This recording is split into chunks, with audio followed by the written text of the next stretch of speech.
السلام علیکم ورحمۃ اللہ وبرکاتہ۔ کو کہا تھا 4 اسٹیجز آف لرننگ ہمیں سیکھنی ہے تاکہ ہم اپنی لرننگ کو بہتر کر سکیں، اپنی میموری کو اسٹرانگ کر سکیں۔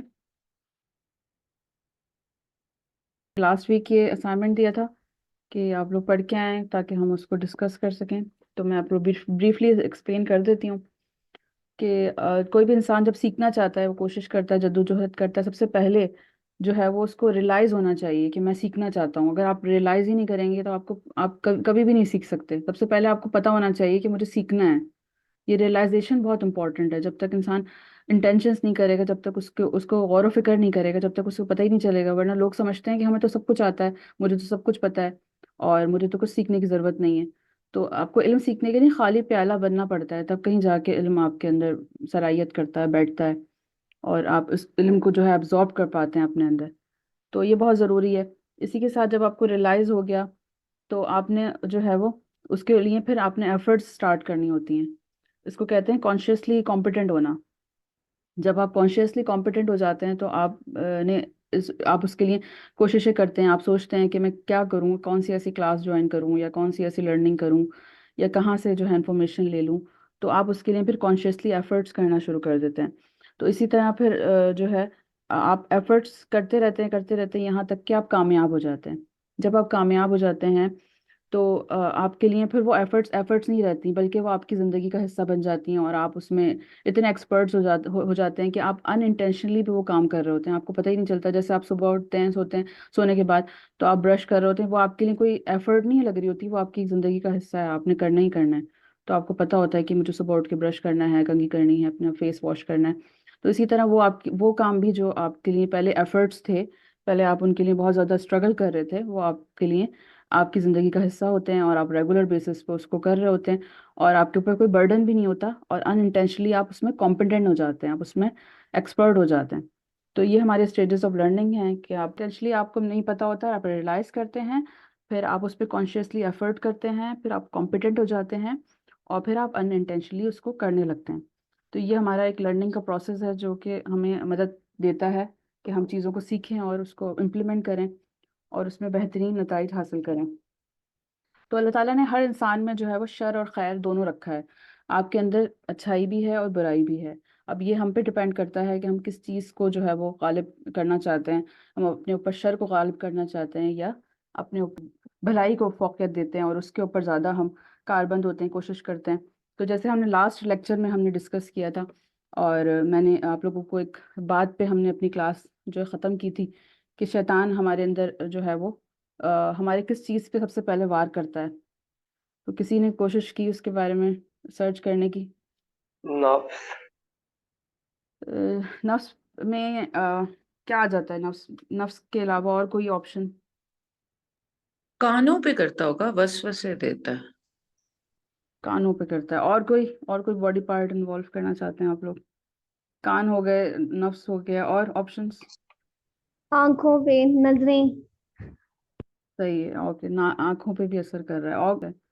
اور کوئی بتائے گا شیطان کہاں کہاں وار کرتا ہے؟ اس کو ایک الگ اینگل سے اگر دیکھا جائے تو میں یہ بتانا چاہوں گا، یہ کوئی وجودی شے تو نہیں ہے، تو ہم اگر اس کو مختص کر دیں کہ فلاں جگہ پہ اس کا اثر ایک قوت ہے، قوت منفی قوت ہے، یعنی حق کے مقابلے میں ایک باطل قوت ہے، اس کا اثر ہے۔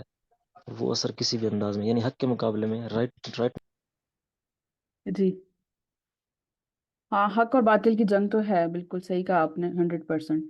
لیکن وہ جو اس کی بگننگ ہوتی ہے، جو اس کا سٹارٹ ہوتا ہے، جو وہ سٹارٹ کرتا ہے اور اس کے بعد پھر وہ وار پہ وار کرتا جاتا ہے، اور وہ باقی ساری چیزیں جو آپ لوگوں نے بتائیں 100%، آنکھیں، کان، سب پورا اس میں پوری باڈی انوالو ہو جاتی ہے۔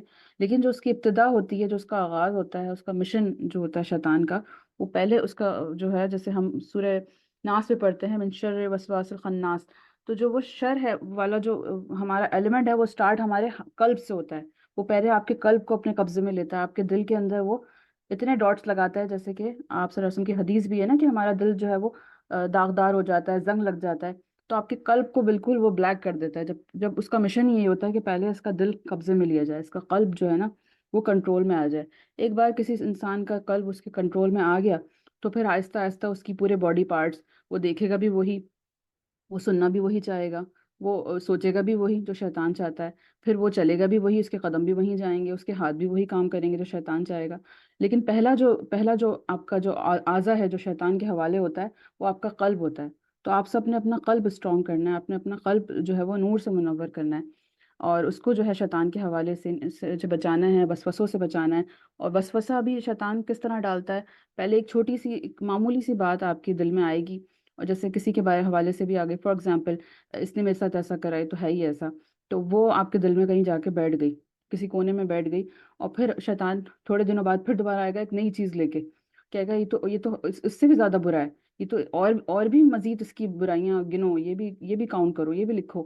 اس کے بعد آپ اس کو مزید برا سمجھنے لگ جائیں گے، پھر تھوڑے دنوں بعد برا کرتے کرتے وہ آدمی آپ کو نفرت ہو جائے گی، آپ اس سے بالکل ہی عاجز و بیزار ہو جائیں گے، یہاں تک کہ آپ اس کو جو ہے وہ اپنی جو ہے وہ فہرست میں شامل کر لیں گے کہ اس سے تو مجھے بالکل ہی قطع تعلق کرنا ہے یا نفرت کرنی ہے، یا یہ تو ہے ہی مطلب دنیا کا برا ترین انسان۔ تو اس طرح سے شیطان آپ کے قلب کو جو ہے وہ شگاف لگاتا رہتا ہے، وار پہ وار کرتا ہے، اور پھر آہستہ آہستہ آہستہ آپ جو انسان اذکار نہیں پڑھتا، جو انسان نماز نہیں پڑھتا، جو روحانی غذا نہیں لیتا، جو پاک صاف نہیں رہتا، پھر اس کا تو پوری باڈی کنٹرول میں آ جاتی ہے شیطان کے، پھر وہ جیسا چاہے اسے چلاتا ہے، اور اسے ایسے ایسے لاجکس دیتا ہے، ایسے ایسے زاویوں سے اسے سوچتا ہے وہ انسان، لگتا ہے کہ اسے جو ہے اس کا ایمان کمزور ہوتا جاتا ہے۔ آپ ہو سکتا ہے آپ لوگ زندگی میں ایسے لوگوں سے ملیں جو پہلے مسلمان تھے، اور پھر بعد میں جو ہے ان کی سوچوں میں، فکروں میں ایسی باتیں آ گئیں کہ جو ہے وہ منکر ہو گئے۔ اور پتہ ہے آپ لوگوں کو شرک کی کیا سزا ہے؟ قرآن میں بھی مینشن ہے اس کے حوالے سے، جو انسان پہلے مسلمان ہو پھر وہ کفر پہ آ جائے، شرک کرے، اور جو اسلام سے پھر جاتا ہے اس کی کیا سزا ہے قرآن میں؟ کیا سزا؟ مرتد جی قتل، مرتد کی سزا تو قتل ہے۔ قتل ہے، جی بالکل ایسا ہی ہے۔ اور لیکن ہم دیکھتے ہیں کہ یہ سارے رولز، ہم کہتے تو ہیں کہ شریعت نافذ کر دو، لیکن اگر ہم نے یہ نافذ کر دی تو ہمارے ملک کا کیا حال ہوگا؟ جیسے کہ انور مقصود ہیں، ان سے کسی نے انٹرویو میں پوچھا کہ آپ چاہتے ہیں کہ پاکستان میں شریعت نافذ ہو جائے؟ تو انہوں نے کہا نہیں، میں نہیں چاہتا، کیونکہ اگر پاکستان میں شریعت نافذ کر دی تو آدھے سے زیادہ پاکستان جو ہوگا اس کے ہاتھ کٹے ہوئے ہوں گے۔ ہم دیکھتے ہیں اتنے لوگ، ہم لوگ شعوری طور پہ، لاشعوری طور پہ ہم گناہ کر رہے ہوتے ہیں، ہم میوزک سن رہے ہوتے ہیں، ہم جھوٹ بول رہے ہوتے ہیں، ہم لوگ کرپشن میں انوالو ہیں، ہماری جو ہے کتنی گورنمنٹ سیکٹرز ایسے ہیں جہاں پر جو ہے وہ کھلا کرپشن ہو رہا ہے، سب ایک دوسرے کو دعوت دیتے ہیں، سکھا رہے ہیں، اور ایک دوسرے کا سپورٹ کر رہے ہیں۔ اور جب اس طرح کے کام آپ نیشنل لیول پہ کر رہے ہیں، تو آپ کیا سمجھتے ہیں کہ اگر ہم شریعت نافذ کر دیں تو آدھے سے زیادہ پاکستان تو ویسے ہی لولا لنگڑا ہونا ہے، اور کسی کے ہاتھ کٹے ہوئے ہوں، کسی کا کان کٹا ہوا ہو، کسی نے کو کوڑے پڑ رہے ہوں۔ تو یہ تو پہلے تو ہمیں لوگوں کے قلب کو جو ہے صحیح کرنا ہوگا، پہلے تو ہمیں ان کو راہ راست پہ لانا ہوگا، اس کے بعد ہی جو ہے ہم اس کا نفاذ کر سکتے ہیں، کیونکہ یہ اسلام از اے لائف سٹائل۔ یہ لائف سٹائل جب ہی آئے گا جب ہمارے دل پاک ہوں گے، جب ہمارے سوچیں پاک ہوں گی، جب ہم احکامات پہ جو ہے وہ ان کو سمجھائیں گے، سکھائیں گے کہ بیسک اسٹارٹ تو کریں، پھر ہو سکتے ہیں آگے جا کے، لیکن پہلے ہمیں ابتدا کرنی ہوگی۔ اور اس کے لیے ہمیں دعائیں بھی بہت ضروری ہے کہ ہم مانگیں، جیسے کہ سورہ انعام میں ہے کہ آپ کہہ دیں میری نماز، میری قربانی، میرا جینا، میرا مرنا رب العالمین کے لیے ہے۔ تو اللہ تعالیٰ نے ہمیں بتایا ہے کہ ہمیں اس طرح سے دعائیں کرنی پڑتی ہیں، اور تبھی جا کے ہم ابلیس سے بچ سکتے ہیں، ورنہ ابلیس جو ہے وہ چھپ چھپ کر ہمارے اندر وسوسے ڈالتا رہتا ہے، اور ہمارے ذہن میں چپک جاتا ہے کوئی سوچ، کوئی فکر، ہم چاہ رہے ہوتے ہیں کہ ہم یہ بات نہ سوچیں، ہم چاہ رہے ہوتے ہیں کہ ہم اچھے کام کر لیں، لیکن وہ اتنا زیادہ چپک جاتا ہے ہم سے، ہماری سوچوں سے، ہمارے قلب سے، کہ ہم چاہتے ہوئے بھی جیسے لوگوں پر صبح اٹھنا، فجر میں اٹھنا بہت ہی گراں گزرتا ہے۔ اسی حوالے سے ہمارے ایک نیشنل ہیرو جو ہیں علامہ اقبال، ان کا بہت ہی پر اثر شعر ہے، کس قدر تم پر گراں صبح کی بیداری ہے، ہم سے کب پیار ہے، ہاں نیند تمہیں پیاری ہے۔ تو ہمیں نیند پیاری ہوتی ہے، ہمیں اللہ تعالیٰ پیارا نہیں ہوتا۔ جب ہم سو رہے ہوتے ہیں ہم الارم کو بند کر دیتے ہیں۔ تو اس طرح سے اللہ تعالیٰ ہمیں محفوظ رکھے شیطان کے واروں سے، اور شیطان جس طرح سے ہمارے پر گرہ لگا دیتا ہے، گرہ پہ گرہ۔ اور یہ وضو جب ہم کرتے ہیں تو جہاں جہاں تک وضو کا پانی پہنچتا ہے ہم پاک و صاف ہوتے جاتے ہیں۔ تو اللہ تعالیٰ ہم سب کو شیطان کے شر سے محفوظ رکھے، آمین ثم آمین۔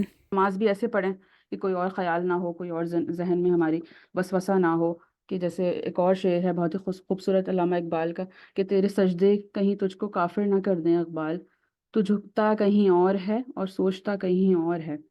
تو ایسا نہ ہو کہ ہم جھک کہیں اور رہیں، سوچ کہیں اور رہیں۔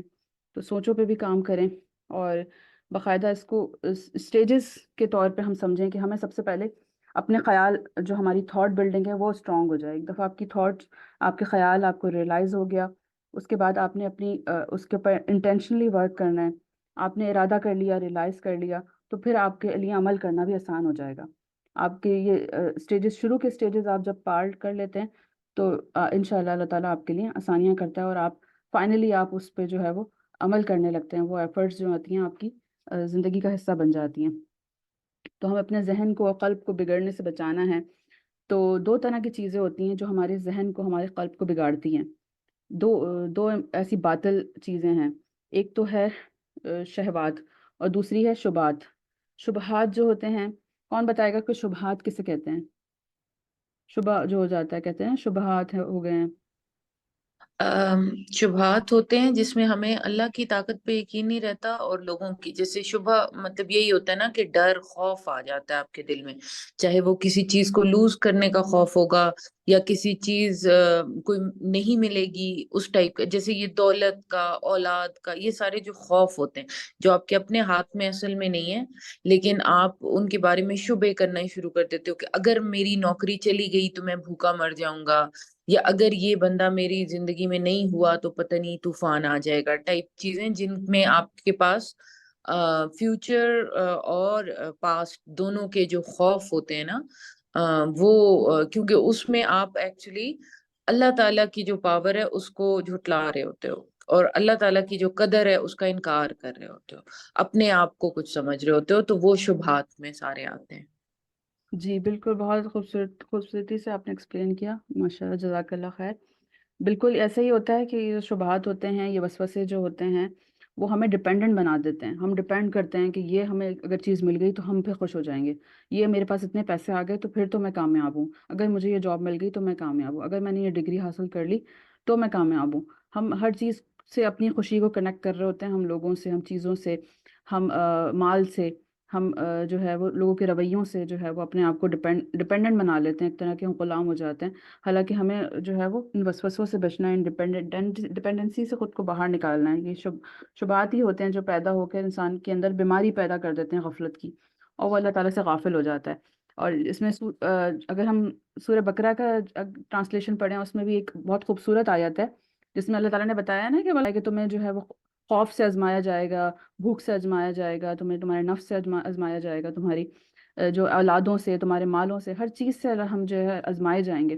تو یہ بہت ہی امپورٹنٹ چیز ہے کہ ہم یاد رکھیں کہ تمام نعمتیں تو ہمارے لیے ہیں، لیکن ساتھ ساتھ یہ ہمارے لیے آزمائشیں بھی ہیں. ہماری محبت جو ہم لوگ اپنے ارد گرد کے لوگوں سے کرتے ہیں، اپنے والدین سے، اپنے بچوں سے، اپنے رشتہ داروں سے، یہ محبت، یہ چیزیں، جو نعمتیں اللہ تعالیٰ نے آپ کو مال عطا کیا، آپ کو گھر دیا ہے، آپ کو جائیدادیں دی ہیں، یہ تمام چیزیں آپ کی آسائش کے لیے، آسانیوں کے لیے ہیں، آپ کی زندگی کو بہتر بناتی ہیں، پرسکون بناتی ہیں، آپ کو ایک شیلٹر پرووائڈ کرتی ہیں، اور آپ کے روزمرہ کے جو بھی آپ کے استعمال کی چیزیں ہیں. لیکن ساتھ ہی ساتھ یہ آپ کے لیے ایک امتحان بھی ہے کہ کہیں آپ غفلت میں تو مبتلا نہیں ہو گئے. اگر آپ کو اتنی لگژریز مل گئی ہیں، آپ دن رات جو ہے وہ اے سی میں بیٹھے ہوئے ہیں، اور آپ موبائل فون استعمال کر رہے ہیں، آپ ٹی وی دیکھ رہے ہیں، آپ میوزک سن رہے ہیں، یہ آپ کو اللہ تعالیٰ نے اس لیے تو نہیں دیا تھا کہ آپ اپنی دولت کو ان کاموں میں استعمال کریں اور آپ اپنی زندگی کو انٹرٹینمنٹ بنا لیں، اور بالکل ہی آپ جو ہے وہ غافل ہو جائیں کہ آپ کی زندگی کا مقصد حیات کیا تھا. آپ کا لائف سٹائل تو اسلامک لائف سٹائل ہونا چاہیے، نہ کہ آپ کا لائف سٹائل آپ کی مرضی کا ہو، کیونکہ آپ نے اپنے آپ کو خود تو انوینٹ نہیں کیا. آپ کو اس دنیا میں آپ نے کسی مقصد سے بھیجا گیا. آپ کو انوینٹ کرنے والا، آپ کو بنانے والا آپ کا کریٹر ہے، جس کے حکم پہ ہمیں چلنا ہے، جس سے مدد مانگنی ہے، اور جس کے بتائے ہوئے راستے ہی ہمارے لیے فلاح کا راستہ ہے. تو اس کے لیے ہمیں جو ہے وہ بہت زیادہ اپنے آپ کو کانشیسلی سمجھانا ہوگا. اپنے آپ سے، اپنے نفس کو پہلے تو آپ قابو میں کریں، پہلے تو اپنے آپ کو، قلب کو اپنے جو ہے وہ آپ کنٹرول میں کریں، تاکہ آپ کے اندر کوئی وسوسے نہ ڈال سکے، تاکہ آپ کو کوئی غافل نہ کر سکے. جو انسان خود کو کنٹرول کر لیتا ہے، پھر اس کے لیے دنیا مسخر کرنا کوئی بڑی چیز نہیں رہ جاتا. سب سے پہلے آپ اپنے اندر جھانکیں. تو آپ لوگوں کو کس چیز کی تلاش ہے؟ کبھی آپ لوگوں نے سوچا ہے کہ آپ کے نفس کو، آپ کے قلب کو، آپ کیا چاہتے ہیں؟ آپ اپنی زندگی میں کیا حاصل کرنا چاہتے ہیں؟ کیا گولز ہیں آپ کے؟ کوئی ہالونس فیل ہوتی ہے آپ لوگوں کو، خالی پن؟ کبھی ایسا لگا ہے کہ میں کچھ ہے جس کی تلاش ہے مجھے، کچھ کمی ہے زندگی میں، کچھ ایسا ہے جسے آپ ڈھونڈ رہے ہیں، جہاں تک آپ پہنچنا چاہتے ہیں؟ اللہ سبحانہ تعالیٰ کے قریب. سبحان اللہ. اور کوئی چیز آپ لوگ تلاش میں ہیں کسی اور چیز کے؟ کوئی چیز جو آپ کو حاصل کرنی ہے، آپ نے اس کے لیے ایفرٹس کی ہوں، یا آپ اس کے بارے میں سوچتے رہتے ہیں، یا آپ کا کوئی ٹارگٹ ہے جس کو آپ اچیو کرنا چاہتے ہیں؟ اچھا، میرا ایک کوشچن تھا کہ سورۃ المزمل کے علاوہ تو کوئی ٹاسک نہیں ہے، رائٹ؟ ہاں فی الحال کیونکہ لوگ اتنا ہی کر رہے ہیں بہت ہے. ایک ویک میں آپ سورہ مزمل پوری پڑھ لیں، اس کو اچھی طرح سمجھ لیں. اور میں چاہوں گی کہ آپ لوگ ڈفرینٹ جگہوں سے تفسیر پڑھیں تاکہ سب کا پوائنٹ آف ویو ہمیں مل سکے. آپ لوگ یا تو ڈیوائڈ کر لیں، ڈیسائیڈ کر لیں، یا پھر آپ لوگ اپنی مرضی سے جو آپ کو کنوینئنٹ لگتا ہے آپ وہ کوئی چوز کر لیں مفسر، اور اس کے آپ لوگ تفسیر پڑھ کے پھر آپ لوگ سب اپنے اپنے لرننگ پوائنٹ شیئر کریں تاکہ ہم سب آپ سے سیکھ سکیں ایک دوسرے سے انشاءاللہ. میرے یہاں تو نماز کا ٹائم ہو گیا، تو میں اپنا یہیں پہ بات. چلیں ٹھیک ہے، پھر ہم اس کو آج اتنا ہی رکھ لیتے ہیں. انشاءاللہ نیکسٹ کلاس میں پھر کنٹینیو کریں گے. اچھا ہو آپ نے بتا دیا، اور اللہ تعالیٰ ہم سب کے لیے آسانیاں کرے. اللہ تعالیٰ ہم سب کو جو ہے وہ دین حق کو سمجھنے والا، پڑھنے والا، اس پر عمل کرنے والا بنا دے، تاکہ ہم اپنی زندگی میں رہتے ہوئے ایسے کام کر جائیں کہ ہماری آنے والی نسلوں کو اس سے جو ہے روشنی ملے، اور ہم تمام اپنی آنے والی زندگی کو جو ہے بہتر بنا کر دوسروں کے لیے مشعل راہ بن سکیں. اللہ تعالیٰ ہم سب کو یہ توفیق دے. آمین ثم آمین. وآخر دعوانا الحمد للہ رب العالمین. سبحانک اللہم وبحمدک ولا الہ الا انت استغفرک ونتوب الیک. السلام علیکم ورحمۃ اللہ وبرکاتہ. اللہ حافظ.